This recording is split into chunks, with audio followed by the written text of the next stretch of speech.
इस कार्यक्रम के पुण्यार्चक हैं जयंती परिवार अलवर राजस्थान।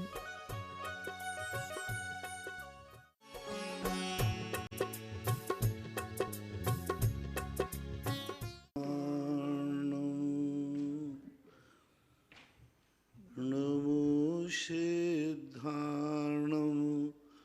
नमो आयर्याणं नमो वज्रायाणं नमो लोये सवशाहूर्णम्।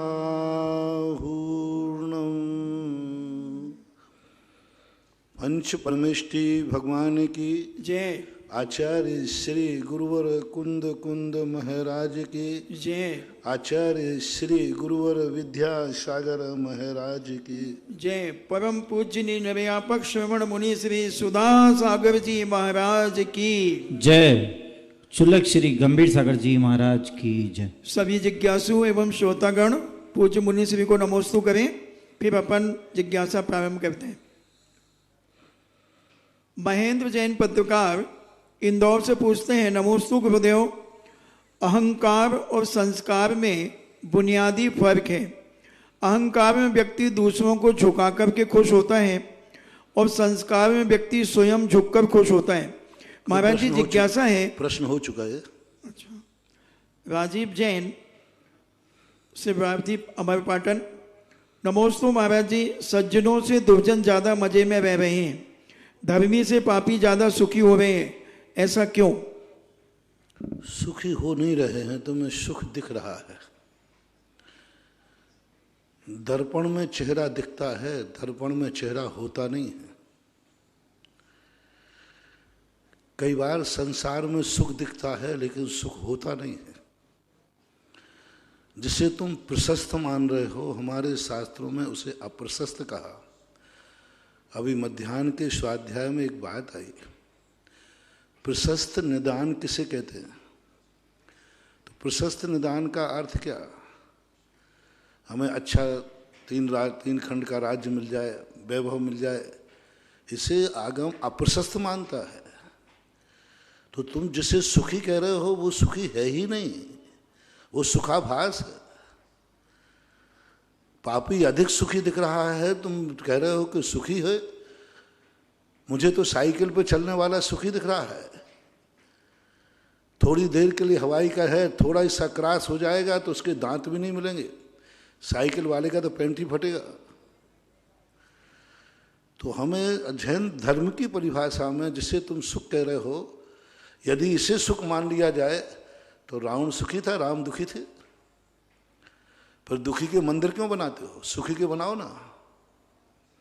सीधा सिद्धांत है, यदि वैभव को आप सुख मानते हैं तो सबसे ज्यादा वैभव तो रावण के पास था, रावण के मंदिर बनना चाहिए।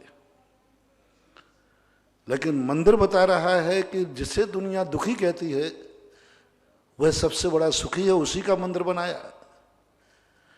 तो ये स्थितियां जो हैं, आप उसको सुखी मान रहे हो, मैं उसे हमारे साथ उसे नरक का द्वार मान रहे हैं। तुम कह रहे हो पापी सुखी है। देखो कोई धर्म नहीं कर रहा फिर भी ऐसो आराम, धन दौलत भरा है, सब पाप कर रहा है, तो तुम इसे मान रहे हो कि अच्छा है। और आगम कहता है ये नरक का द्वार है। वहवारंभ परिग्रहत्वम नारकस्य ऐसा। तो अब ये परिभाषाएं पहले तय करना पड़ेंगी। बातों में कहा जाता है कि ताली एक हाथ से नहीं बजती। गुरुदेव जिज्ञासा ये है कि फिर समझौते के लिए ताली एक हाथ से कैसे बज सकती है? झगड़े में कहते हैं कि ताली एक हाथ से नहीं बजती। अगर किसी का झगड़ा होता है तो कहते हैं फिर समझौते में एक हाथ से ताली कैसे बज सकती है? यदि दूसरा पक्ष समझौता करना ही नहीं चाहे तो एक पक्ष कब तक उसके साथ झुकता रहे? जब तक वो तुम मोक्ष नहीं चले जाओ तब तक करते रहो। पारसनाथ ने देखो एक हाथ की ताली बजती रही, समझौता करते रहे। वो समझौता नहीं करेगा तो उसकी एक दिन ऐसी स्थिति आ जाएगी कि वो समझौता करने लायक ही नहीं रहेगा। आपको अपना जैन दर्शन कहता है अपना पक्ष संभालो। सामने वाला यदि कसाय नहीं छोड़ रहा है तो मत छोड़ने दो ना। अंत में वो मिटते मिटते इतना मिट जाएगा कि वो तुम्हारा सामना करने लायक ही नहीं रहेगा। इसलिए जब सामने वाला समझौता नहीं करे तो फिर अपन को भी समझौता नहीं करना चाहिए। अपन को अपने परिणाम तो संभालना ही चाहिए। सामने वाला नहीं संभलेगा तो क्या हम भी बिगड़ेंगे? वो कसाई करे तो हम भी करेंगे, वो नरक जाएगा तो तुम भी नरक जाना। ये तो समझदारी नहीं हुई ना। आदि जैन बिलासपुर छत्तीसगढ़ से पूछते हैं, नमोस्तु गुरुदेव, महाराज जी शीतलाचार का अर्थ क्या है और आचार्य श्री की आरती में शीतलाचार निवारी क्यों कहा जाता है? शीतलाचार का अर्थ इतना ही होता है कि जो चर्या, जो आचरण शास्त्रों में कहा है, उस आचरण को स्वीकार कर लेना, और उस आचरण में कभी कुचित कदाचित प्रमाद भी आता है तो उस प्रमाद को गलत मानना, ये शीतलाचार का निवारण है। शीतलाचारी वह कहलाता है जो आगम विरुद्ध चर्या करे और उस चर्या को सदोष न मान के निर्दोष माने। दो पाप करता है। एक और तो व्रतों में दोष लगा रहा है, चर्या सही नहीं पाल रहा है, फिर ये भी कहता है कि नहीं यही चर्या सही है, शुद्ध चर्या सही नहीं। एक व्यक्ति ने कहा, बोले महाराज जी, एक महाराज ने कोई ने उपदेश दिया, कुएं का पानी लेना शीतलाचार है, बोरिंग का पानी लेना सही है। अब बोलो, अब गुरु का पानी अनादिकाल से लेते आए, कुंद कुंद स्वामी ने लिखा, शांति सागर, वीर सागर, शिव सागर ने लिया। अब ये है शीतलाचार, यानी सत्य को नकार दिया और असत्य को ही उसने स्वीकार कर लिया। तो जो साधु, जो व्यक्ति असत्य को, गलत को सही मान के आचरण करता है, उसको शीतलाचारी बोलते हैं। नैमी चंद प्राका सूरत गुजरात से पूछते हैं, नमोस्तु गुरुदेव, क्या सचमुच में एलियंस होते हैं? अगर होते हैं तो वो भारत में कहाँ होते हैं? उड़न तस्त्रियाँ जो होती ना, उनको एलियंस कहते हैं। इस संबंध में हमारी जानकारी नहीं। योगेश कुमार जैन नोएडा, मुनिश्री को कोटि कोटि नमन।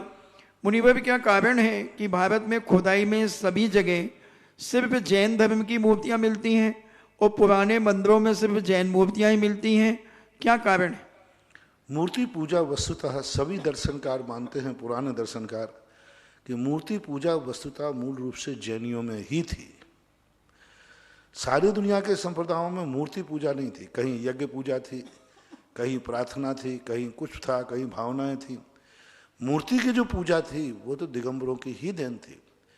इसलिए प्राचीन काल से, अनादि अनंत काल से दिगंबरों में मूर्ति की पूजा होती आई, ऐसा मानना चाहिए। नबीचंद जैन छावड़ा जयपुर से पूछते हैं, महाराज श्री नमोस्तु, अज्ञानी संसारी जीव पाप कर्म तो कम करते हैं, किंतु खेद है कि परिणाम ज्यादा बांधते हैं, जिसकी वजह से नरक त्रियंज गति में हजारों साल तक दुख उठाते हैं। शंका ये है, पाप भावों को रोकने हेतु कौन से कारगर प्रयत्न किए जाएं?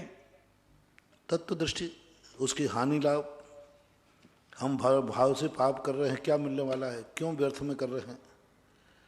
एक व्यक्ति किसी के प्रति बुरा भाव करता है, क्या होने वाला तुम्हारे बुरे भाव से, क्यों अपने परिणाम बिगाड़ते हो? तो जब हानि और लाभ पर विचार करोगे, इससे हमें क्या फायदा है, क्या नुकसान है, तो शायद परिणामों में सुधार आ सकता है। श्रीमती राजकुमारी जैन गंजबा सौदा, मेरे परम आराध्य गुरुदेव नमोस्तु नमोस्तु नमोस्तु, कर्मों का सदवस्था रूप उपशम कैसे होता है? सदवस्था रूप उत्तम होता है कि जहाँ वो कर्म है वहीं उनको रोक देना, ना तो आगे फेंकना ना पीछे। उपशम दो प्रकार का है। आगे निषेक जा रहे थे, उनको पीछे कर दिया, जो पीछे थे उनको आगे स्थापित कर दिया। लेकिन सदवस्था यानी सत्ता में जो जहाँ था वहीं रोक दिया, जो जहाँ है वहीं रुको, एक अंतर मुहूर्त के लिए, अथवा उनको देशघाती बनाने के लिए सर्वघाती स्पर्धों को सत्ता में ही उनका सर्वघाती बना उपशमित करके देशघाती बना के देने का नाम सदवस्था रूप उपशम कहलाता है। डॉक्टर मगन जैन आष्टा, परम पूज्य गुरुदेव नमोस्तु भगवान नमोस्तु, जिज्ञासा है, तीव्र कर्म के उदय में दान लाभ भोग उपभोग वीर के क्षयोपशम हेतु क्या करना चाहिए? इसके लिए तो तीव्र शुभ कर्म को उदय में सभी करना है। अपनी शक्ति प्रमाण होकर के अपना कार्य करो। शक्ति को यथाशक्ति देखकर सब कार्य करना पड़ेगा। कोई एक कार्य नहीं है जो हम तुम्हें आपको बता दें। परीक्षा में पास होने के लिए कोई एक पेपर नहीं है कि इस पेपर को अच्छी तरह पढ़ लो। एक पेपर को अच्छा पढ़ लोगे 100/100 नंबर लाओगे, लेकिन दूसरे पेपरों में यदि फेल हो गए तो फेल ही माने जाओगे। वहाँ ये नहीं देखा जाता कि एक पेपर है तो इसके 100 नंबर हैं, लेकिन एक में 30 नंबर आए हैं तो आपका फेल में सर्टिफिकेट आएगा। इसलिए जितने क्रियाएं हैं उन सबको आपको किसी ना किसी रूप में स्वीकार करना पड़ेगा। डॉक्टर अंकित जैन सारंगपुर से पूछते हैं, नमोस्तु महाराज जी, नमोस्तु महाराज जी, जैन आगम में गुण किसे कहते हैं? क्या द्रव्य और गुण एक दूसरे के पूरक होते हैं? एक दूसरे के पूरक तो नहीं है, लेकिन एक दूसरे के सहारे में है। पूरक होना अलग चीज है और सहारा होना अलग चीज है। जितने गुण हैं सहभावी गुण, हमारे यहाँ कहा द्रव्य के साथ रहते हैं, द्रव्य पूर्वक नहीं, सहभावी गुण, यानी द्रव्य के साथ साथ जो रहता है उसको गुण कहते हैं। गुणों के साथ जो रहता है वह द्रव्य कहलाता है, इसलिए उसको सहभावी गुण कहा। बिना गुणों के दव्य विजुत्तम दव्यम दव्य विजुत्तम पज्या नथी, पर्याय यहाँ गुण के रूप में विकसित है। द्रव्य बिना गुण पर्याय के नहीं रहेगा, गुण पर्याय बिना द्रव्य के नहीं रह सकती, ऐसा मानना चाहिए। नमोस्तु महाराज जी, आदि कुमार जैन नागपुर महाराष्ट्र से पूछते हैं, महाराज जी मेरी जिज्ञासा है, क्या हम श्रावक प्रतिमा लिए बगैर 12 व्रत ले सकते हैं? क्या ऐसा करने से हमारे कर्मों की निर्जरा होगी? 12 व्रत के नाम तो प्रतिमा है, प्रतिमा कोई बाजार में थोड़ी मिलती है।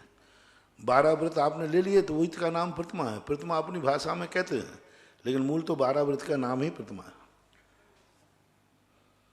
नीरा जैन अनिल जैन अंबाला छावनी से पूछते हैं, हरियाणा से, कि मेरे आराध्य गुरुदेव के चरणों में तिबार नमोस्तु महाराज जी। अभी व्हाट्सएप के माध्यम से अखबार की खबर पढ़ने में आई कि टोंक राजस्थान के अतिशय क्षेत्र प्यावड़ी में 28 दिसंबर को पूर्णिमा के दिन शांति धारा करने के बाद अभिषेककर्ता के कलश में श्री जी का मार्जन करने वाले को चांदी का सिक्का प्राप्त हुआ।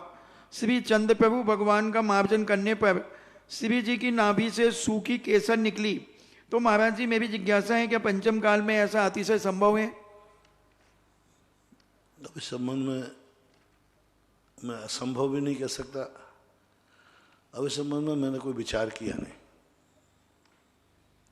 राजीव जैन अमरपाटन से, भगवान 5000 फीट ऊपर की ऊंचाई पर रहते हैं और इसी ऊंचाई पर विहार भी करते हैं, तो श्रावक की शंका का समाधान करने उनके पास कैसे पहुंचते होंगे भगवान के समुद्र में? थे वो श्रावक भी उतनी ऊंचाई पर पहुंच जाते हैं, अपना उसको पता ही नहीं चलते। देवता लोग चलते हैं अपनी विक्रिया के माध्यम से, उस श्रावक को भी 5000 धनुष ऊपर भगवान चलते हैं, लेकिन नीचे खड़े होने वाले को गर्दन भी ऊंची नहीं करना पड़ती। ऐसे दिखते हैं जैसे बिल्कुल मेरे आई लेवल पर हो। ये देवों के द्वारा वहाँ अतिशय चमत्कार होता है। नमोस्तु महाराज जी, शिवी जैन मेहरौनी से पूछती हैं, गुरुदेव मेरी जिज्ञासा है, आपने अनेकों बार शांति धारा करने की महिमा के बारे में बताया है, लेकिन गुरुदेव शांति धारा देखने मात्र से हमारे दैनिक जीवन पर क्या प्रभाव पड़ता है और शांति धारा देखते समय हमें किस प्रकार के भाव रखना चाहिए? जो अभिषेक करने वाला भाव करता है वही तुम्हें करना चाहिए। शांति धारा देखने से हमें अनुमोदना का पुण्य लगता है, क्योंकि हम कर नहीं सकते, क्योंकि महिला परिवार है तो उन्हें अनुमोदना का तो पुण्य लगता है। कम से कम जो परिवार के सदस्य कर रहे हैं, जो महिलाओं का सबसे बड़ा एक पुण्य है। लोगों ने कहा महिला अभिषेक का पुण्य कैसे करें? हमारे यहाँ 3 व्यवस्था हैं, कृत, कारत और अनुमोदना। ये 3 व्यवस्थाएं इसलिए रखें, कुछ कार्य ऐसे हैं जो तुम कृत से कर सकते हो, कुछ कार्य ऐसे हैं तुम कर नहीं सकते हो लेकिन करवा सकते हो, कुछ कार्य ऐसे हैं कि करवा भी नहीं सकते लेकिन आप अनुमोदन कर सकते हो। हम लोगों के जीवन में आता है, कुछ आप लोग कार्य करते हो तो मैं आपको करने के नहीं कह सकता हूँ, लेकिन करते हो तो प्रशंसा करता हूँ कि बहुत अच्छा कार्य किया। ऐसे आपके जीवन में भी कुछ ऐसे विषय आते हैं जिनमें कर नहीं सकते। जैसे महिला है, कुंदकुंद की मूल परंपरा में महिला अभिषेक नहीं कर सकती। अब नहीं कर सकती है तो फिर वो पुण्य कैसे कमाए? उन्होंने कहा कारत के द्वारा। जो उसके अंडर में है, उसका बेटा, उसका पति, उसका भाई, उसका पिता, यदि कोई भी नारी घर में अपनी तरफ से पुरुष को प्रेरणा दे करके और अभिषेक करने भेजती है तो उसको बराबर अभिषेक करने का पुण्य बराबर मिलेगा। जो महिलाएं ये नियम ले लेती हैं कि हम अपने घर के किसी पुरुष के द्वारा किए हुए अभिषेक के गंधोदक मिलने पर या अभिषेक देखने पर भोजन करेंगे, माने नियम ले लिया, मेरे वो 2 बेटे हैं, 3 बेटे, जो भी बेटे हैं, ये बेटे में से कोई बेटा जब मुझे अभिषेक दिखाएगा, अभिषेक देखने का नियम नहीं है, दिखाएगा तभी मैं भोजन करूंगी। पत्नी ने नियम लिया कि श्रीमान जी के द्वारा किया हुआ अभिषेक गंधोदक लेने के बाद भोजन करूंगी। ऐसा जिस महिला ने नियम ले लिया, उस महिला को अभिषेक करने वाले का और इसको करवाने का पुण्य बराबर मिलेगा, कोई अंतर नहीं आएगा। वैसे तो नहीं कर पाएगी साक्षात, लेकिन करवा सकती है। ये कहलाता कार्य। कितने कार्य होते हैं जो आप लोग करवा सकते हैं। तो कम से कम महिलाओं को ये नियम लेना चाहिए कि मैं अपने परिवार में से किसी न किसी पुरुष को प्रेरणा के लिए, अभिषेक के लिए भेजूंगी, करवाऊंगी। कर नहीं सकती तो करवाऊंगी। और जब तुम कोई करवा नहीं सको, परिवार में कोई पुरुष वर्ग है ही नहीं, कोई तुम्हारी चलती ही नहीं है, तो फिर जो अभिषेक करता है उसके किए हुए अभिषेक को देख लेना, ये अनुमोदना के अंतर्गत आता है। इसमें भी पुण्य लगता है, लेकिन श्रेष्ठ पुण्य तो मध्यम वाला है, ऐसा मानना चाहिए। प्रीति जैन देवास से पूछती हैं, नमोस्तु महाराज जी, त्रिवार नमोस्तु। गुरुवर आदि पुराण में भूत चतुष्टय शब्द आत्मा और शरीर के संबंधों को लेकर आया है। इस शब्द का अर्थ क्या है? भूत चतुष्टय, भूत चतुष्टय, भूत भूत भूत चतुष्टय, भूत यानी जीव, चतुष्टय यानी चारों गतियों के जीव। तो चारों गतियों में रहने वाले जीव को भूत चतुष्टय कहते हैं, यही है। और तो कोई नया कोई अर्थ कोई प्रसंग किया हो, क्योंकि चतुष्टय शब्द 4 के अर्थ में आता है, भूत जीव के अर्थ में आता है। तो 4 जीव तो इसी के अनुसार बनेंगे, 4 गतियों के द्वारा। ऐसा। राकेश जैन वसुंधरा कॉलोनी दमोह शिवरार्थी। गुरुवर कोटि कोटि नमन। गुरुवर मेरी जिज्ञासा है कि कोई अन्य जैन व्यक्ति क्या मुनि बन सकता है या एलक छुल्लक ही बनेगा? उसमें संपूर्ण योग्यताएं हैं। ये बातें जो हैं सार्वजनिक नहीं की जा सकती। ये दीक्षा लेना और देने वाले के बीच की बात है। शेखर जैन सदर बाजार नागपुर।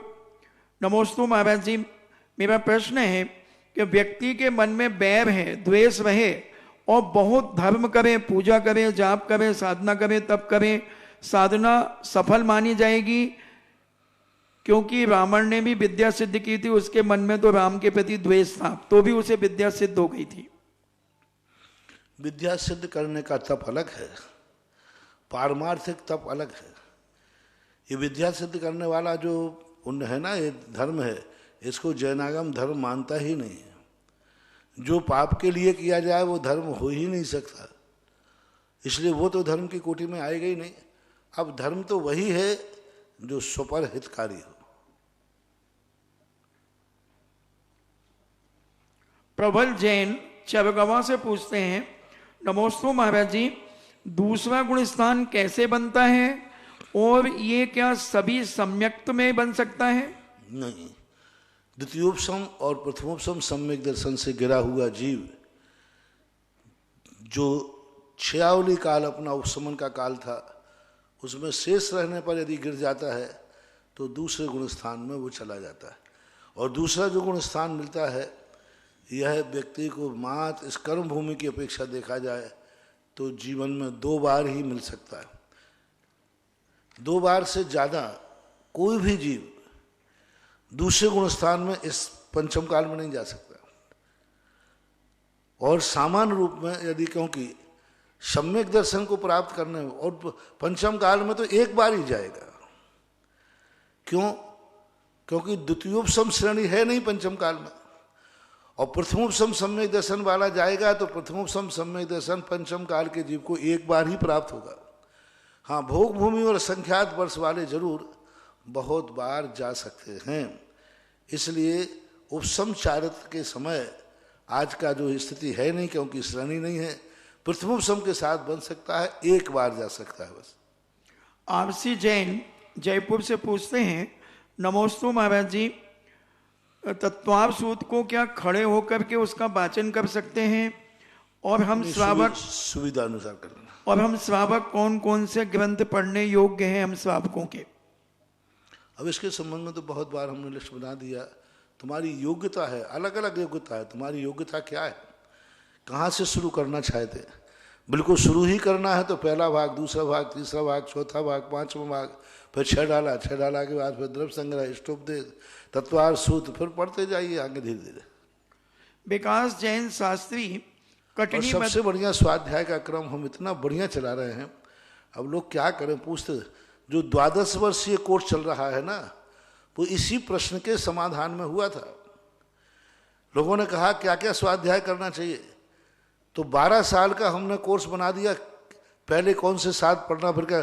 तो आप श्रवण संस्कृत संस्थान सांगानेर से संपर्क कीजिए और किस व्यक्ति को कौन सा 7 पढ़ना चाहिए, पूरा लिखित में सिलेबस मिल जाएगा, शास्त्र मिल जाएंगे, आपको सारी सुविधाएं हैं। हजारों लोग अभी 3-4 साल हो गए इसको किए हुए पढ़ रहे हैं। आप भी ये शास्त्रों के लिए श्रवण संस्थान का जो स्वाध्याय पाठ्यक्रम है, उस पाठ्यक्रम की लिस्ट आप मंगा लीजिए। पूरे के पूरे शास्त्रों का वर्णन, कौन से ग्रंथ पढ़ना है, ये सारा क्रम उसमें दिया हुआ है। विकास जैन शास्त्री कटनी मध्य प्रदेश से पूछते हैं, नमोस्तु गुरुदेव, मेरी जिज्ञासा है, जब हम भगवान के भामंडल का चिंतन करते हैं तो किस विधि और किस प्रकार से करें और उसका क्या फल प्राप्त होता है? भामंडल एक ऐसी कला है जो हमें भविष्य बताता है, अतीत बताता है, हमें भविष्य के संकेत देता है। भामंडल को ध्यान करके, भामंडल युक्त भगवान का ध्यान करने से हमें ऐसा महसूस होता है, होना चाहिए कि जैसे हमें भविष्य का कोई संकेत मिल रहा है, भविष्य में कुछ घटने वाला है। ऐसी योग्यता भामंडल के समर्पण से आती है। ऐसी योग्यता जब तुम किसी किंकर मूड हो, कुछ भी दिमाग नहीं सूझ रहा हो, कुछ भी कि मेरा भविष्य क्या होने वाला है, क्या होगा, आप प्रैक्टिकल करना थोड़ा। 5 मिनट भगवान का नहीं, भामंडल से युक्त भगवान का ध्यान करो। भगवान ध्यान में बैठे हैं और पीछे जो भामंडल लगा हुआ है, होरा बना हुआ है, उसको आप पढ़िए। और यदि और ज़्यादा अच्छा करना है तो धीरे धीरे उच्चारण कीजिए।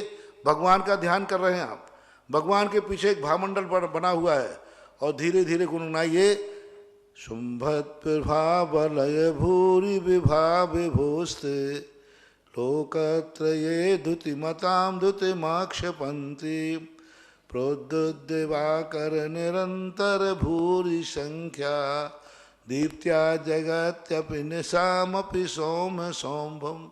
बस ये चिंतन, इसको धीरे धीरे गुनगुनाइए, बिल्कुल धीरे। शुंभत प्रभावलय भूरि विभाविभूस्ते। और आपका उपयोग कहाँ होना चाहिए, पढ़ने में भी और भामंडल पर भी। भगवान की मुद्रा है, चेहरा है, और भामंडल सहित आदिनाथ भगवान पारसनाथ, किसी को याद करिए। और ये श्लोक को आप धीरे धीरे गुणन जाइए। 1 या 2 बार भी श्लोक नहीं पढ़ पाओगे और आपको कोई ना कोई भविष्य का संकेत मिलना चालू हो जाएगा कि आप जो करने जा रहे हैं उसका क्या अच्छा बुरा फल होगा, क्या होने वाला है, क्या होगा कि नहीं, एकदम एहसास होने, कोई सिस्टम आपको आभास होने लग जाएंगे।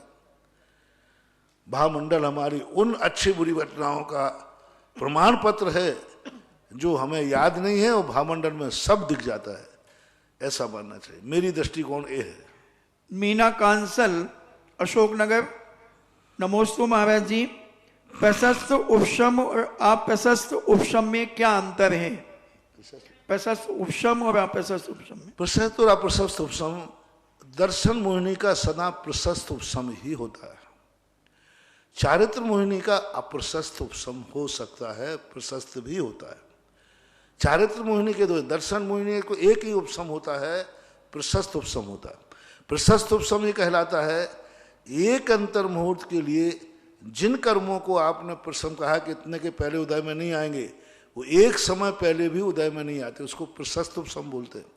अप्रशस्त उपसम वो कहलाता है कि आपने कहा था कि एक अंतर मुहूर्त ये बात उदय में नहीं आए, वो 6 आवली पहले ही आ गए। अनंत अनुबंधी कसाय का अप्रशस्त उपसम जब हुआ तो जैसे वो श्रेणी में गड़ गया उपसम हो गया, लेकिन जैसे वो लौट के आया तो जल्दी लौट आया। 6 आवली बाद लौटना था और 6 आवली काल पहले लौट के आ जाता है। तो ऐसा ये है, प्रशस्त और अप्रशस्त उपसम के माध्यम से भी हम इस तरफ का दृष्टिकोण, और इस समय जो अप्रशस्त उपसम होता है वो चारित्र मोहिनी का ही मानना चाहिए, ऐसा मानना चाहिए। कांता पाटिनी भीलवाड़ा से पूछती हैं, नमोस्तु महाराज जी, पद्मनंदी पंचविंशति में बताया है कि भगवान निष्प्रहता को किस प्रकार दर्शाया है। निष्प्रहता का अर्थ क्या है? निष्प्रहता का अर्थ क्या है? निष्प्रिय यानी उदासीन, अरुचि भाव, क्रिया तो कर रहा है लेकिन निष्प्रिय भाव, अलगाव भाव, उससे कोई ममत्व नहीं है, ऐसा। श्रीमती सारिका जैन सिरोन से पूछती हैं, गुरुदेव के चरणों में सपरिवार नमोस्तु, मेरी जिज्ञासा है निश्चय चारित्र, निश्चय ज्ञान, निश्चय सम्यक तथा व्यवहार सम्यक दर्शन और निश्चय सम्यक दर्शन क्या है? निश्चय की जो बात जहाँ तक आती है ये सब एकार्थवाची है, एक अध्वान वाले। निश्चय चारत, निश्चय सम्यक दर्शन, बीतराग सम्यक दर्शन, ये सब 11वें 12वें गुणस्थान में घटित होते हैं, एक ही गुणस्थान में है। हम निश्चय ध्यान भी यही है, जहाँ ध्येय ध्याता ध्येय को न विकल्प वच भेद न कहाँ, ना ध्यान ध्याता कुछ भी विकल्प पता नहीं रहता, एक तो वो होता है। दूसरा जो होता है निश्चय का अर्थ होता है हम उस शुद्ध स्वरूप के बीच में आकर के अपने को टिका देते हैं जो मुझे प्राप्तव्य है लेकिन वर्तमान में नहीं है। और व्यवहार सम्यक दर्शन आदि जो हमारे व्यवहार में काम आता है, कारण कार्य की अपेक्षा होती है, कारण को ही कार्य मान लेना, साधन में ही सुख मान लेना, साधन में ही धर्म मान लेना, क्योंकि ये धर्म प्राप्त कराएगा तो उसको आज से ही धर्म कह देना, इसको उपचार कहते हैं। तृप्ति जैन मुजफ्फरनगर से पूछती है, नमोस्तु महाराज जी, जब भगवान ऋषभदेव को इक्षु रस का आहार दिया गया तब उनका वंश इक्ष्वाकु वंश कहलाया। तो मेरी जिज्ञासा है कि इससे पहले भगवान ऋषभदेव का वंश क्या कहलाता था? इक्ष्वाकु वंश पूज्यवत जिनसेन स्वामी ने इस कारण से नहीं कहा, ये आप लोगों ने भजनों में बना दिया। सबसे पहले जब ऋषभदेव के समय पर, नाभि राय के समय पर वृक्षों ने, कल वृक्षों ने फल देना बंद कर दिया, तब खेतों में से अपने आप नेचुरल रूप से जो खेतों में से रस टपकता था, उस टपके हुए रस को ऋषभदेव के नाभि राय ने भी कहा ये रस पीने लायक है, इसको पियो। तो सबसे पहले इक्षु रस को पीने की परंपरा इस वंश ने चलाई, इसलिए इसको इक्ष्वाकु वंश कहते हैं। और ये परंपरा नाभि राय ने चला दी थी। नाभि राय ने ही गन्ने का रस बिना पेले रस को प्राप्त करके पीना, ये उनकी देन थी, और तब से वह इक्ष्वाकु वंश चल गया। उसके पहले भोग भूमि में वंश परंपरा नहीं थी, कोई भी अलग अलग वंश परंपरा नहीं होती है, ऐसा मानना चाहिए। ऋषभदेव के इक्ष्वाकु वंश में और भी तीर्थंकर क्या उत्पन्न हुए हैं? हाँ, बहुत सारे पूज्यपाद स्वामी ने लिखा है कितने इक्ष्वाकु वंशज हैं, कितने कुरु वंशज हैं, कितने यदु वंशज हैं, ऐसा। नमोस्तु महाराज जी, हुंडा और सर्पणी काल दोष के कारण तीर्थंकर अलग अलग वंशों में जन्म उत्पन्न हुआ है क्या? हुंडा और सर्पणी दोष के कारण तीर्थंकरों का जन्म अलग अलग वंशों में हुआ है क्या? नहीं, ऐसा नहीं। वंश तो चौथे काल में भी हमेशा वंश तो कोई भी हो सकता है। पुनः उनकी एक जिज्ञासा है कि विदेश क्षेत्र में जो महाराज तीर्थंकर हैं, क्या उनके यहाँ भी सम्मेद शिखर की स्थिति पहाड़ी है जो जहाँ से मोक्ष जाते हैं तीर्थंकर? जैसे भरत क्षेत्र में सम्मेद शिखर है, ऐसा क्या विदेश क्षेत्र में भी कोई सम्मेद शिखर है क्या? नहीं, ऐसा कोई आगम में उल्लेख नहीं है।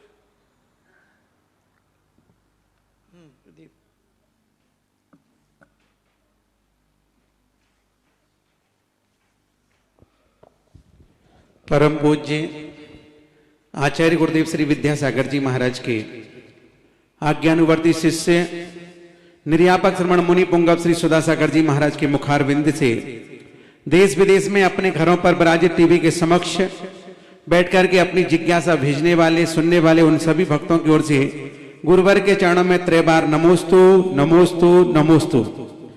महाराज जी आपके आशीर्वाद से आज चंद्रप्रभु भगवान एवं पार्श्वनाथ भगवान के जन्म और तप कल्याण के अवसर पर इस तपोदय तीर्थ पर चलने वाले असीम कालीन भक्तांबर विधान के माल्य हेतु 12 किलो चांदी का मंडल बनाने की भावना भाई है। पवन कुमार, पुष्पा देवी, अजय कुमार, प्रीति, संजय, बबीता, ध्रुव, कृष, रिया जैन, पाटनी सा परिवार, गुवाहाटी, बेंगलोर, इनकी भावना की मेरी ओर से ही चांदी का पूरा मंडल तैयार किया जाए। सुरेश बाबू कह रहे थे हम थोड़ा थोड़ा करके कर लेंगे। देखो यहाँ पर क्या है, फुटकर माल हमारे रिटेल की दुकान है ही नहीं।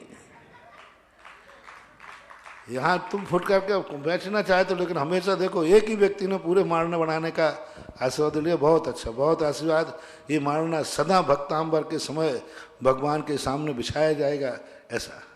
असीम कालीन भक्तांबर विधान तपोदय तीर्थ पर चलने वाले बिजोलिया क्षेत्र में 51,000 रुपए की राशि से श्रीमती गजराबाई, आनंद निधि, रूपल, रौनक जैन, धनगोल वाले, और इन्होंने ये भी लिख के भेजा कि तारीख जो गुरु मुख से मिलेगी वो हमें स्वीकार है। और एक और है कि अभी चांदखेड़ी के लिए अपन जो चांदखेड़ी एक लोकप्रिय शादीनाथ भगवान का तीर्थ क्षेत्र है मनोगमुदे, वहाँ भी अपन ने असीमकालीन भक्तांबर विधान चालू किया।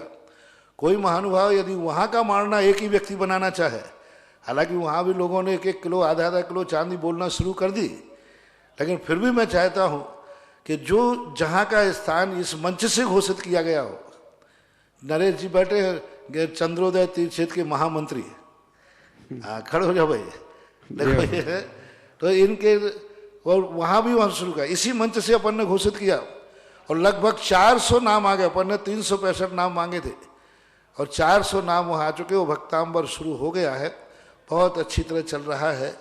अब वहाँ के लिए भी एक मारना, यदि एक ही व्यक्ति वहाँ का मारना भी बनाना चाहे तो चांदखेड़ी के लिए भी कोई भी व्यक्ति अपना पुण्यार्जन करके और अभाग्य ले सकता है। बहुत अच्छी बात है। तो बहुत महाराज श्री आपके मुख से कोई बात निकली और वो पूर्ण ना हो, ऐसा कदापि हुआ ही नहीं है। आप बिल्कुल, आपका आशीर्वाद है, एक दिन के अंदर वो नाम भी आपके पास पहुंच जाएगा। असीम कालीन भक्तांबर जो चांदखेड़ी चंद्रोदय तीर्थ में चल रहा है, उसके लिए भी हमारे पास 3 नाम आए हैं, 4 नाम आए हैं। पहला नाम है श्रीमान पवन कुमार, मुन्नी देवी जी, दीपक, ममता, कमल, श्वेता, भोपाली परिवार, अशोकनगर। दूसरा नाम है राजेंद्र कुमार, अवनीश जैन, श्रीमती सुलोचना, राजेंद्र, रिंकी, अविनीश कुमारी, बोधिका, गुना, जीवन अमृत परिवार। तीसरा नाम है राजेंद्र इंदिरा जैन, ताथेड़िया, कोटा। चौथा नाम है श्रीमान सुरेश ऊषा, अतुल, सीमा, अनमोल, हार्दिक, ठौरा, इंदौर। अनमोल के जन्म दिवस के उपलक्ष्य में महाराज श्री स्वर्णदान हेतु आज के इस तप और जन्म कल्याण के पावन अवसर पर इस क्षेत्र के लिए स्वर्णदान हेतु 21,000 रुपए की राशि श्रीमती मधु जैन, मुकेश जैन, अनियंत जैन, माला रोड, कोटा। 11,000 रुपए की राशि स्वर्णदान हेतु वेदिका के लिए गुप्तदान। 55 रुपए की राशि भव्य जैन, अलवर। 51 रुपए की राशि अंशु जैन, रोहिणी। 51 रुपए की राशि सीमा, अतुल, ठौरा, इंदौर शादी की सालगिरह के उपलक्ष्य में। तपोदय गौशाला हेतु 51 रुपए संजीव, सोनिया, विनोद, शीला, मेरठ। स्वर्णकारी हेतु माता पिता जो बने थे इस क्षेत्र पर, उन्होंने प्रदान किया है। बंधुओं, इस क्षेत्र पर चलने वाले वृक्षारोपण के लिए भी 51 रुपए की राशि स्वर्गीय सुधीर सिंघई की पुण्य स्मृति में शिल्पी जैन, सिंघई परिवार, सलामतपुर। महाराज श्री आपके आशीर्वाद से दर्शनोदय तीर्थ क्षेत्र पर थोबोंजी में बनने वाले सहसकुट जिनालय में आपके आशीर्वाद से, आपकी प्रेरणा से जो मूल 4 प्रतिमाएं ऊपर की मंजिल में विराजमान होना है सहसकुट में, उसमें 25 लाख रुपए की राशि से एक प्रतिमा विराजमान करने की भावना भाई श्रीमान विपिन दामजी सांवला, श्रीमती कल्पना विपिन सांवला, देवलाली, नासिक द्वारा इनके सम्मान में आप जोरदार अनुमोदना में तालियां बजाएंगे। और साथ ही हमारे क्षेत्र के संरक्षक दर्शना तीर्थ क्षेत्र थोबोंजी के संरक्षक सदस्य भाई संजीव जी, मनोज कुमार जी, महावीर स्वीट्स परिवार, इनके पूज्य पिताजी स्वर्गीय श्री जय कुमार जी की स्मृति में चिरस्थायी रखने के लिए श्री सुधा सागर अन्न प्रसाद गृह जो बनाया गया है, उस नवनिर्मित डॉम के लिए 11 लाख रुपए की राशि प्रदान करने की घोषणा की है। साथ ही एक सहसकुट जिनालय में प्रतिमा विराजमान करने की भावना भी भाई है। एक सहसकुट जिनालय में प्रतिमा विराजमान करने की भावना श्रीमान हमारे क्षेत्र के संरक्षक सदस्य भाई शैलेंद्र दत्ता की बड़ी बहन श्रीमती सरोज, चंद्रमोहन जैन, श्रीमती खुशबू, पारस जैन, श्रीमती हिना, सौरभ जैन, पर्व सहज, संचित जैन, इंदौर वालों ने भी नगद राशि भेज करके सहसपुर जिनालय में प्रतिमा विराजमान करने की भावना निभाइए। सभी क्षेत्रों पर भेजने वाले, दान देने वाले उन सभी की अनुमोदना में जोरदार तालियां, आभार, अभिनंदन। महाराज श्री प्रथम जिज्ञासा है, कल आपने जब यहां मन से घोषणा की कि भगवान के जन्म और तप कल्याण के अवसर पर कोई बहुत बड़ा अतिशय और बहुत बड़ा कोई सौगात, कोई सौभाग्य जनता को मिलने वाला है, कल से लेकर आज तक लोग परेशान है कि महाराज श्री कौन सा आशीर्वाद देने वाले इस तपोदय तीर्थ के लिए? देखिए, तपोदय तीर्थ क्षेत्र एक ऐसा तीर्थ क्षेत्र है जिनमें पहला तीर्थ क्षेत्र है। जैसे आज का दिन है, साल भर में पहला दिन आता है जहां 2 तीर्थंकर के 4 कल्याणक होते हैं। आज तीर्थंकर 2, चंद्रप्रभु और पारसनाथ, और कल्याणक कितने आज? 4 कल्याणक हैं। ऐसा साल भर में कोई भी दिन नहीं है कि 2 तीर्थंकर हों, कल्याणक 4 हों। तो ये बहुत बड़ा, तो ये तपोदय तीर्थ क्षेत्र पहला तीर्थ क्षेत्र है जिसमें भगवान के केवल ज्ञान स्थली का स्थल अपन को मालूम है कि यहाँ भगवान को केवल ज्ञान के नगर मालूम सब। लेकिन अभी तक किसी भी भगवान का कोई भी व्यक्ति केवल ज्ञान स्थल नहीं बता पा रहा है कि भगवान का केवल ज्ञान यहाँ हुआ था। वन बता दिया, नगर बता दिए, सब बताया, लेकिन स्थान कौन सा है? मात्र 24 तीर्थंकरों में मात्र पारसनाथ भगवान के केवल ज्ञान का स्थल, पॉइंट टू पॉइंट, 1 इंच भी इधर उधर नहीं, उसी शिला के ऊपर भगवान बैठकर केवल ज्ञान प्राप्त किया। ऐसे स्थान को अमर बनाने के लिए मेरी वर्षों से भावना बहुत थी कि ये स्थान, क्षेत्र तो बहुत बड़ा पहले से बन रहा, लेकिन वो स्थान, अब उस स्थान पर, उसी स्थान पर जहां भगवान चतुर्मुखी करके बैठे थे, उसी स्थान पर अब चतुर्मुखी भगवान विराजमान हो चुके हैं। स्थान वही है, बिल्कुल पॉइंट टू पॉइंट, और उसी स्थान पर भगवान का विराजमान होना बहुत बड़ी चीज है। तो वो एक बहुत बड़ी ऐतिहासिक और बहुत बड़ी चीज, और ऐसी मूर्ति विराजमान हुई जो कहते हैं कि भगवान का जो समूषण रखता है उसका तल अधर में होता है, बिल्कुल अधर में होता है और अखंड होता है, वज्रमयी होता है। ऐसे यहाँ पर 24 बाई 24 की एक शिला, वज्रमयी शिला, और वो अधर में स्थापित की गई। जय हो, जय हो। अधर का अर्थ वैसे मत समझना जैसे उनका था, बीच में तो कील लगी हुई है, लेकिन चारों तरफ से खुली है। मात्र एक 24 बाई 24 की शिला को 4 बाई 4 पत्थर की कील पर रोका गया। एक 4 बाई 4 की पत्थर की कील है, जैसे ये पीछे मान लो आप, ये पीछे की जो नाल है ना, ऐसा है, और ये 24 फुट का पत्थर है। एक कील के ऊपर 24 बाई 24 के पत्थर को रोकना बहुत मुश्किल हो गया। स्पेशल क्रेन आई, उस पत्थर को उठाने और रखने के लाखों रुपए लग गए, लाखों रुपया लगे, लाख नहीं लाखों रुपया लगे उस चट्टान को उठा करके विराजमान करने के। बहुत दुर्लभ काम था, वो काम हुआ, और उस पर ऊपर जाकर फिर कमलासन पर भगवान चतुर्मुखी बैठे। अशोक वृक्ष है, वो तो लॉकडाउन के बाद जो लोग आके देखेंगे वो देख के दंग रह जाएंगे। अब ये केवल ज्ञान स्थली अब हुई अमर। जय हो। उधर भगवान को केवल उपसर्ग हुआ, उसका भी स्थल बना करके, और उनको भी एक बहुत अच्छा रूप दिया गया। तो उसके स्थान को प्रतिष्ठित करने के लिए, वैसे तो मेरा यदि बिहार हो जाता तो कोई मतलब ही नहीं था, लेकिन अब इतना रुका हूं तो अब रुकने का मन तो नहीं है, लेकिन इतना रुका हूं तो अब और भगवान को पूजनी बना करके ही फिर बिहार करूं। जय हो, जय हो।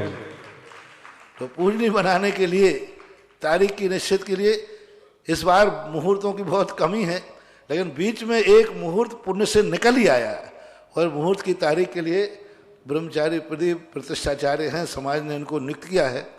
मैं इनको आशीर्वाद देता हूं कि समाज को तारीख घोषित करें, और उसमें जिन व्यक्तियों को, ये कोई देखो तीर्थ क्षेत्रों के पंच कल्याणक किसी समाज के नहीं होते, किसी प्रांत के नहीं होते, किसी देश के नहीं होते। कॉलोनी में जो पंचकणक होता है, किसी गांव का पंचकणक होता है, वो लोगों के सीमित दायरे का होता है, सीमित पर्पज से बनाया जाता है। कॉलोनी में मंदिर बनता है, कॉलोनी के लोग की सुविधा के लिए बनता है, उसी हिसाब से बनता है। लेकिन ये तीर्थ क्षेत्र तो सारे जगत के लिए बनाए जाते हैं। यहाँ पर जो भी कार्यक्रम होता है वो हर जगत के कार्य के लिए होता है। तो यहाँ जो भी पंचकल्याणक होते हैं, हम जब तीर्थ क्षेत्रों के पंचकल्याणक करते हैं तब इन्हें हम अंतरराष्ट्रीय ही घोषित करते हैं। जय हो।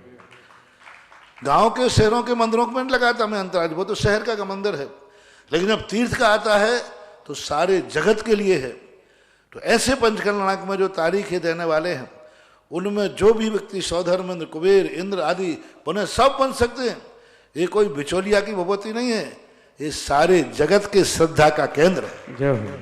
और पारसनाथ का तीर्थ स्थल है, तो कोई भी व्यक्ति भारत से, भारत के बाहर का कोई भी व्यक्ति इस कार्यक्रम में अपनी पार्टिसिपेट करके और पारसनाथ भगवान के प्रति अपनी अटूट श्रद्धा व्यक्त कर सकता है कि हे प्रभु, हम कहीं हो और आप कहीं हो, लेकिन जिस दिन आपकी खुशी का दिन आएगा हम आपके पास पाए जाएंगे। जय हो। खुशी के दिन में शामिल होना यही सबसे बड़ी रिश्तेदारी है।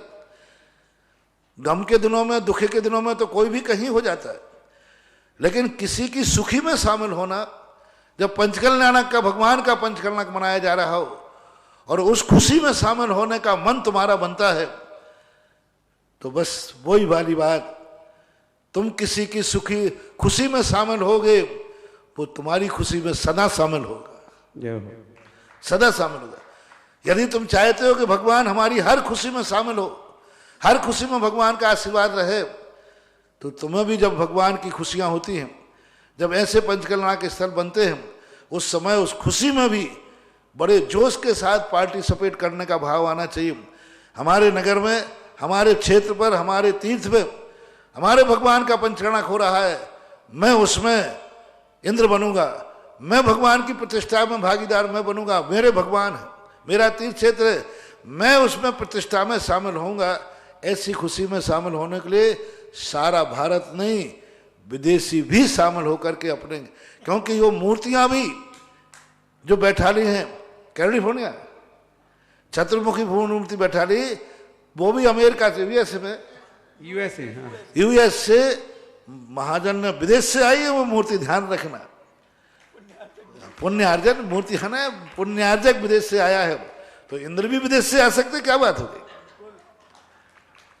हाँ, पुण्यार्जक आ सकते जो मूर्ति, और यहीं घोषणा हुई थी और उन्होंने सुन करके दूसरे तीसरे दिन ही कहा नहीं, ये चतुर्मुखी मूर्ति मैं बैठा लूंगा। ऐसे कोई और दूसरा भी आ सकता है, कोई बात नहीं, जिसने मूर्ति बैठा ली वही नहीं, कोई भी आ सकता है। तो सारे लोग उस तिथि के लिए इंतजार करें जो ये घोषित करने वाले हैं। ये तिथि, ये पंचकल्याणक एक अपने आप में अद्भुत ऐतिहासिक पंचकल्याणक होगा।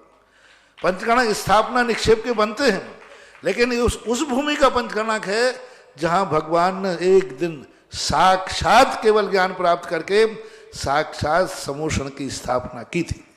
बंधुओं, ये केवल ज्ञान कल्याणक की तपोभूमि है और तपोदय तीर्थराज पर परम पूज्य महाराज जी के सानिध्य में होने वाले पंचकल्याणक प्रतिष्ठा महोत्सव, जिनको कहना चाहिए पाषाण से परमात्मा बनाने की अलौकिक विधि, और उन पर भी सूर्य मंत्र आदि की जो क्रियाएं ऐसे संतों के हाथ से हो, जो परम पूज्य गुरुदेव आचार्य विद्यासागर जी महाराज के आज्ञानुवर्ती शिष्यों और उनके ही आशीर्वाद से निर्यापक श्रमण सुधासागर जी महाराज के मखार बिन से, उनके हाथों से संस्कार हो, ऐसी मूर्तियों में चमत्कार बहुत अत्यधिक होता है। हमने देखा है जिन जिन क्षेत्रों पर गुरुवार के चरण पड़े उन क्षेत्रों का विकास दिन दूना और रात चौगुना बढ़ा है। मैं समझता हूं पावन अवसर हमें मिला है। इस पावन धरा पर तपोदय तीर्थ क्षेत्र बिजौलिया का नहीं, संपूर्ण विश्व का है, और जो भी इस पंचकल्याणक में पात्र बनना चाहे, चाहे सौधर्म बने, चाहे कुबेर बने, क्योंकि हम दुनिया में ज्योतिषाचार्य के पास जाते हैं और आप कहते हैं काल सर्प योग है आपकी कुंडली में। मैं समझता हूं जो पंचकल्याणक प्रतिष्ठा में बैठ गया,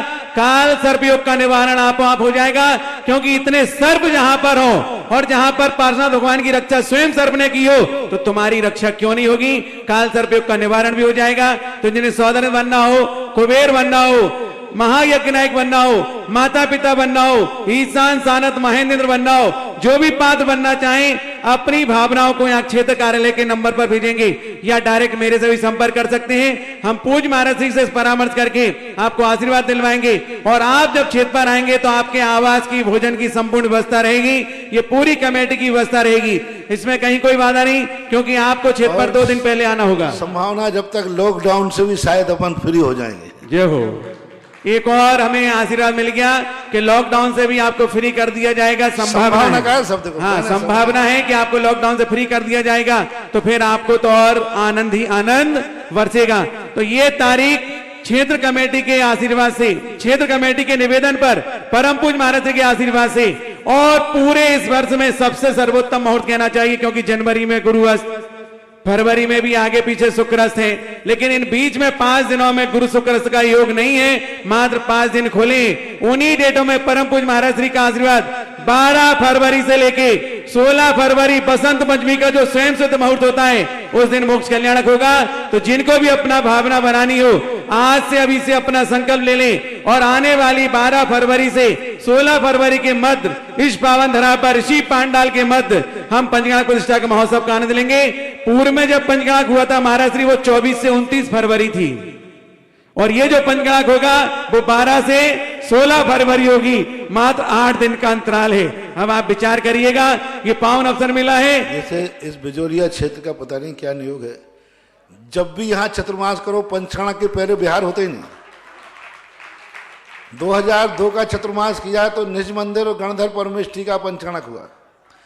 2019 में पंचगणक हुआ तो बड़े बाबा का पंचगणक हुआ चतुर्मास में, और 2020 का चतुर्मास करना पड़ा, बड़ी मजबूरी में हुआ, लेकिन इसमें भी केवल ज्ञान स्थली का पंचगणक हो रहा है। यानी चतुर्मास के बाद ये पहला तीर्थ क्षेत्र, हमने पता नहीं कहाँ कहाँ चतुर्मास किए, लेकिन हर चतुर्मास के बाद वहाँ पंचगणक हुआ हो ऐसा कोई नियम नहीं। लेकिन ये बिजोलिया का नियम है, जब जब चतुर्मास करो एक पंचगणक जरूर होता है। जय हो महाराज जी। बड़े बाबा अकेले का नहीं, गगन बिहारी का भी प्रतिष्ठा उसी में गगन बिहारी का हुआ था। तो बंधु, ये मौका मिला है, हम पुनः अपनी भावनाओं को प्रेषित करेंगे, कमेटी के कार्यालय में संपर्क करेंगे, पदाधिकारी संपर्क करेंगे, मेरे संपर्क करेंगे, और ये पंचगणक प्रतिष्ठा के लिए परम पूज्य आचार्य गुरुदेव विद्यासागर जी महाराज का आशीर्वाद भी पूर्व में हमें जैसे ही यहाँ निश्चित हुआ, पूज्य आचार्य भगवंत का आशीर्वाद इस क्षेत्र कमेटी को मिल चुका है। ये पावन अवसर आपको मिला है, अपनी भावनाओं को प्रेषित करें और जल्दी संपर्क करें, क्योंकि बोलियां अगर लाइव टेलीकास्ट में लग गई तो शायद आप पंचगणक के पात्र बनने में पीछे रह जाएंगे, और जनसंपर्क में करेंगे तो लॉकडाउन का लाभ आप अंडरग्राउंड तरीके से ले लेंगे और आप प्रतिष्ठा के मुख्य पात्र बनकर के इस क्षेत्र पर आकर के प्रतिष्ठा के कल्याण के संस्कार कर पाएंगे। प्रथम जिज्ञासा आगे दे रहा हूं, नरेश जी वैद्य कोटा।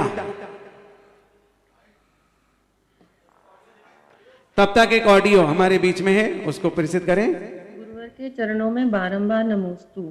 मैं अनुकृति जैन ग्वालियर से। हे मुनिवर, जैन तिथि दर्पण में 14 जनवरी को देव दर्शन दिवस के रूप में प्रकाशित किया गया है। हे गुरुवर, जिज्ञासा है कि देव दर्शन दिवस की श्रावकों के जीवन में क्या महत्ता है और हमें इसे किस प्रकार मनाना चाहिए, और 14 जनवरी को ही देव दर्शन दिवस के रूप में क्यों मनाया जाता है, जबकि जहां तक हमारी जानकारी है किसी नवजात शिशु के जन्म के 45 दिन बाद भगवान के प्रथम दर्शन को देव दर्शन दिवस कहते हैं। कृपया जिज्ञासा का दो प्रकार का देव दर्शन होता है, एक व्यक्तिगत और एक पूरा राष्ट्रीय स्तर का। व्यक्तिगत जो टेम्पल डे है सबके अलग अलग होते हैं, वो टेम्पल डे, मंदिर दिवस।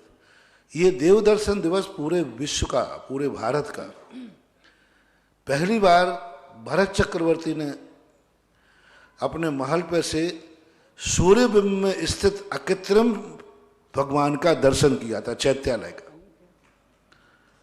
वह 14 जनवरी थी। छत पर से अपने 84 खंड का महल था, उस छत के ऊपर से सूर्यबिंब का जो एंगल पड़ता है वो मथुरा के, अयोध्या के समय ठीक वो दरवाजा पड़ा। चक्रवर्ती छत पे बैठा ऊपर सूर्य की तरफ देख रहा था।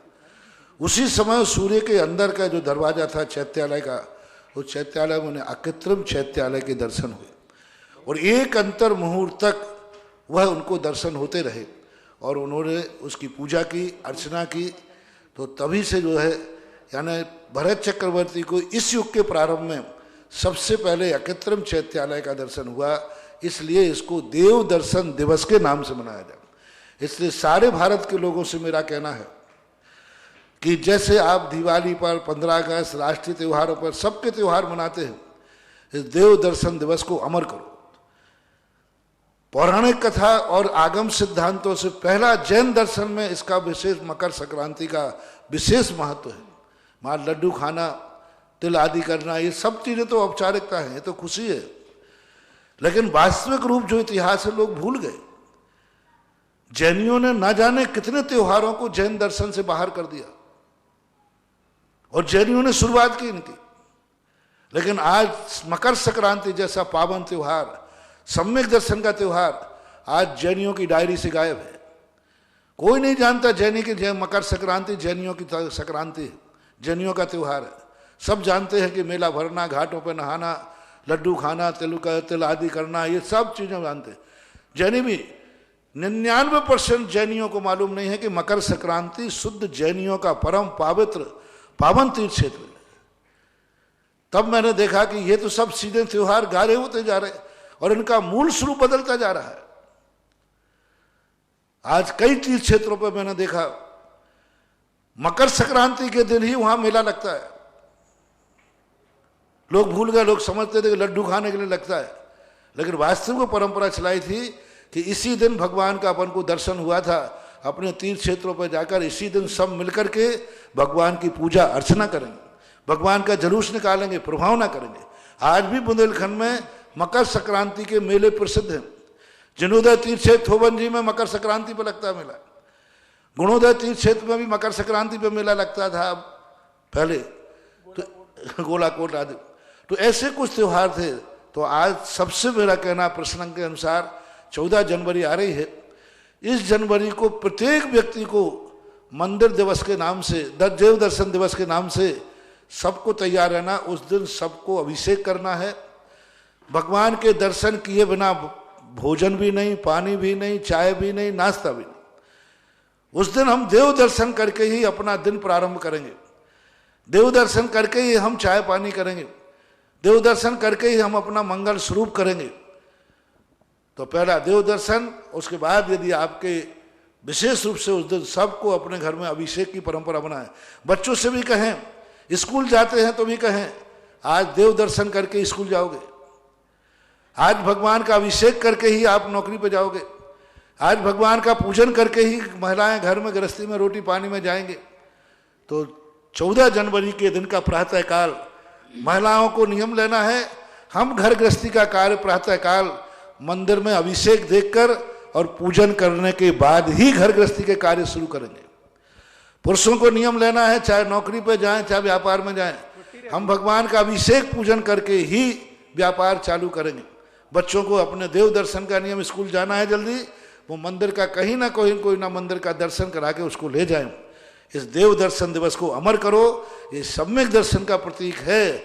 भूमि पर बैठकर सूरज को छूने के बराबर। लोग कहते ना जमीन पे खड़ा व्यक्ति सूरज को क्या छुएगा, लेकिन वो भी हो गया कि जमीन पे खड़ा हुआ व्यक्ति दृष्टि से सूरज के अंदर को छू के आ गया। ये बहुत बड़ा सगुन है, शुभ है। मकर संक्रांति के बाद इसलिए शुभ किस गुण आती है क्योंकि जिनेन्द्र देव का दर्शन हुआ था। ऐसा बंधु उत्तरायण दिवस का प्रारंभ होता है और उसी दिन जिनबिंब दर्शन की हमने जो विधि को पता है, सुना है, महाराज जी के मुखारबिंद से जाना है, इसकी PDF फाइल भी आपको भेज दी जाएगी। 14 जनवरी को जो आपको पूजा आराधना करना है, क्योंकि इसे देव दर्शन दिवस के रूप में परम पूज्य गुरुदेव ने घोषित किया था और उनके आशीर्वाद से हम सभी को अपने व्यापारिक प्रतिष्ठान सब बंद रख के सबसे पहले देव दर्शन पूजा करेंगे और इसके बाद अपने संसार की आगे की क्रियाओं को बढ़ाएंगे। जिज्ञासा नरेश जी बैत कोटा। निरापक मुनि पुंगव सुधासागर जी महाराज के चरणों में मेरे परिवार और श्रवण जी पाठशाला परिवार चांदखेड़े के नमोस्तु।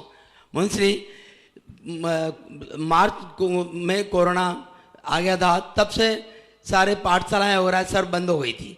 लेकिन अब राजस्थान सरकार के द्वारा 18 जनवरी से स्कूल कोचिंग सब चालू कर रहे हैं और कई मंदिरों में अभिषेक भी चालू हो गए। तो हमारा प्रश्न है कि हम पाठशालाएं भी वापस चालू कर सकते हैं क्या? 18 जनवरी से जो करने की घोषणा हुई है, सुना है कि कुछ कोचिंग और बड़े विद्यालयों के लिए ही उन्होंने घोषणा की है। क्या LKG छोटे प्राइमरी स्तर के स्कूलों को भी 18 तारीख घोषित हो गई? तो अब उसको और थोड़ा देख लें, लेकिन करना है।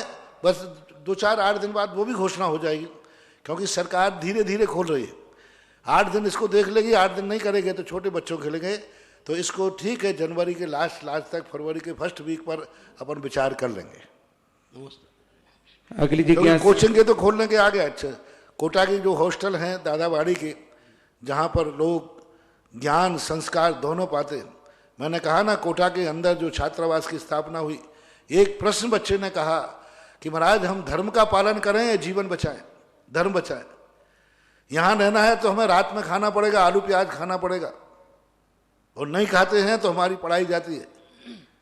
तब ये 2 हॉस्टल कोटा समाज ने एक बहुत बड़ा अलौकिक कार्य किया, एक बच्चों का और एक बच्चियों का, 2 हॉस्टल बना करके उन संस्कारवान बच्चों के लिए जो धर्म को भी बचाते हैं और जीवन को भी बचाते हैं। और दादाबाड़ी कोटा के छात्रावास में जो रहते हैं वे बच्चियां ऐसे रहते हैं उनके पेरेंट जैसे घर में रह रहे। लोगों ने ये कहा कि हमारे यहाँ बच्चियां घर में इतने सुरक्षित नहीं हैं जितने कोटा में दादाबाड़ी के छात्रावास में सुरक्षित है। इतना बढ़िया सुरक्षित का स्थान, त्रिकाल चौबीसी मंदिर, भगवान चारों तरफ से समाज से घिरा हुआ पूर्ण सुरक्षित स्थान है। तो ऐसे दादाबाड़ी के लिए 15 तारीख से दादाबाड़ी के दोनों हॉस्टल खोलने का मुहूर्त 15 तारीख से दोनों हॉस्टल, बच्चों का और बच्चियों का दोनों हॉस्टल खोल दिए जाएंगे, क्योंकि 18 तारीख से कोचिंग की क्लासों की चालू होने की घोषणा हुई है। इसलिए अगली जिज्ञासा है हमारे श्री मंजू जी छाबड़ा, जयपुर।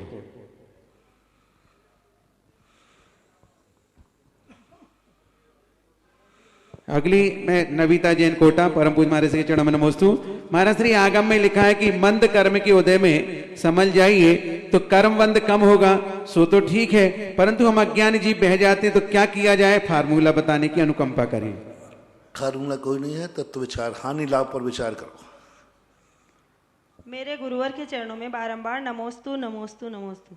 महाराज जी, जैसे अनंतानुबंधी द्वेष होता है, वैसे ही क्या अनंतानुबंधी राग भी हो सकता है? जैसे हमारे माता पिता से, गुरु से, जैसे हमें राग होता है तो 6 महीने से ज्यादा ही चलता ही रहता है, तो फिर क्या वो अनंतानुबंधी राग है?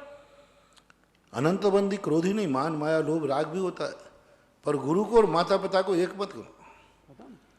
माता पिता का राग अनंतानुबंधी हो सकता है, गुरु के राग अनंतानुबंधी नहीं होता, भगवान का राग अनंतानुबंधी नहीं होता।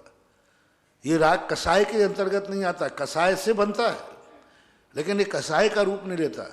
इस राग में कसाय उदय में है, लेकिन फिर भी ये मूल कसाय के रूप में नहीं कहा गया, इसलिए। लेकिन माता पिता का जो राग है, परिवार का जो राग है, वह व्यक्तिगत संसार की दृष्टि से होता है, और सांसारिक दृष्टि होने से वहाँ बराबर अनंतानुबंधी कसाय बनती है।